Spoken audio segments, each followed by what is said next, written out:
All right, so staying in the NBA, our favorite guy in New York, Mister. I'm gonna mix my own vaccine and take it. Now, Kyrie Irving, breaking news out today that says he is interested in taking some of the COVID testing from the team. I think whatever level of COVID testing that he's gonna take will allow him to play away games right now. It didn't specify if he was going to be back for the home games, but I did see away games. So, especially after what we just talked about in the last segment, Jay, what, how bad do Brooklyn need Kyrie right now? And is it the right move for the Nets to bring him back on a part-time basis? I really love when teams come out with just the most principled of stands and positions. You got the GM, who was it, Sean Marks, come out there and say, "Hey, upon further review, we don't want look. If Kyrie can't play at home, we don't want him to play on the road. We don't want a part-time player." Yeah. Well, we fast forward a couple months or so, and hey, Kyrie, can you come back and play on the road? We heard we heard, we heard that. between injuries and the health and safety, I find this to be comical in a brave new world with the vaccines and the masks and the social distancing and the testing and just everything in the world. And Dr. Fauci up there just telling them, family better show the vaccine cards when they come over for Christmas and all this. In all of that, the Brooklyn Nets season would come down to calling one of the unvaccinated in to say that. I just find it's hilarious to me. It really is. They said he wasn't going to play. They are. I don't know. I'm just like I said a few minutes ago. They is 21-8. Why they out here in panic mode? Like, look, this will pass. They won't have 5-6 people in health and safety protocol, whatever that even means. I'm not even interested in it right now. Tell me how many people are sick, like Billy Donovan wants to ask. How many people are sick? But I just know, look, if you're the Brooklyn Nets and you had a position, why even bother with this whole thing about look, New York's got the most, they got all these rules and mandates and blah blah blah. So you can't play because you ain't been vaccinated. You can't. I don't know.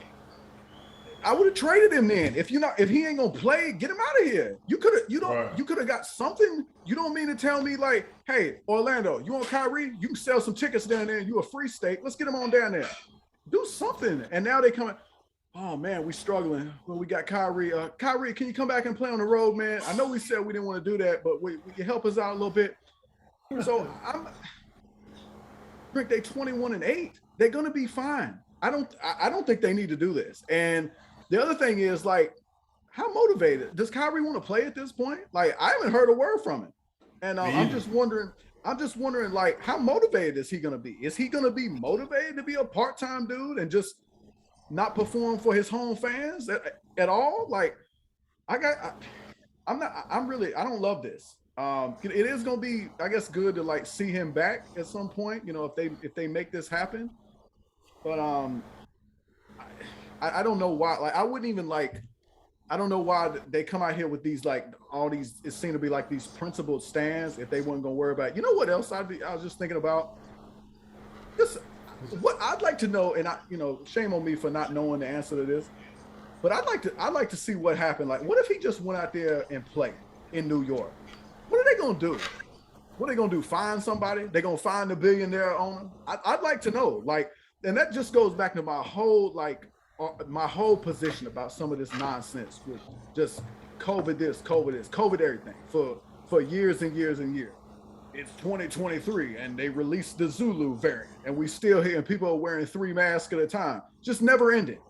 What if I want to see it, just go out there and play. What's the penalty? What y'all gonna do? Oh, find me. Okay, find the owner. I don't, Drake, go ahead. I'm done with this. I don't know if it'll be. I think Adam Silver gonna have some questions to ask. If you know what I'm saying, I don't know if he want to like challenge the state like that because you got to understand he has NBA teams in other states. So you start challenging one state. I don't know how that rubs off and correlate to, the other states that, California, for example, that has other strict mandates. Right. So he you know what I'm saying, he got a big plate there to eat. So I don't know if he want to, push that envelope. But what this does, like, what I wonder is, I think Brooklyn had a hard time finding a trade partner because I don't understand. Now you coming.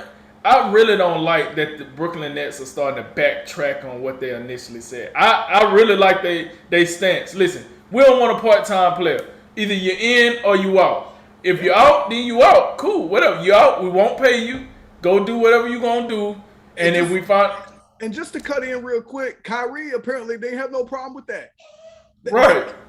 They are caving to a dude who must not care all that much. You get what I'm saying?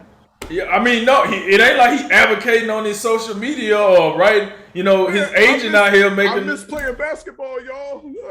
I miss let me back in. I get the Johnson & Johnson. For me head coach. It looks incredibly kind of weak by the Nets to do backtrack and say, hey, you know what? We was just playing, man. Yeah, joke's on you. You want to come back and play away games?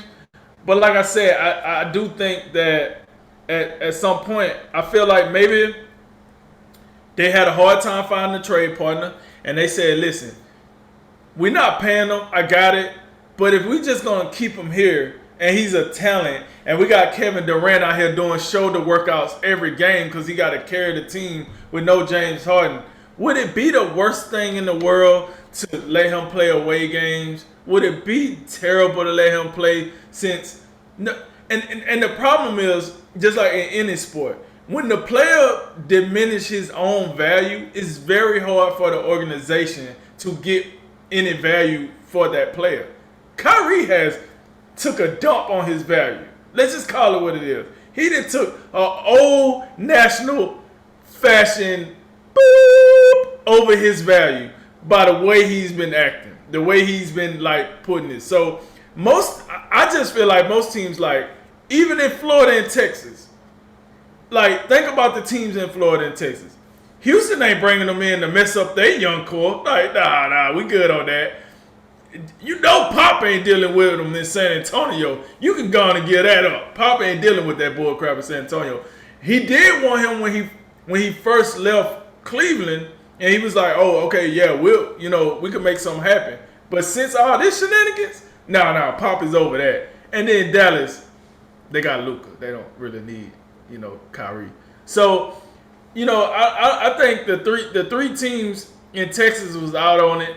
Then when you start looking at Florida, Orlando already a dumpster fire, so they just like, do we really care that much to bring this guy down here? And we already, hot garbage. You know what I'm saying? So, and then Miami, they don't need them. They already got their team set. So I say all that to say, maybe the only option Kyrie really got to play is for the Nets to call him back and make him a part-time employee, or the only option Brooklyn really got at this point, with them not knowing, when James Harden going to come back or, be fully back in, is to call Kyrie back and play on part-time. So as I look at that, maybe part-time is the last course of action for both parties. So it's odd as it is, this where we at.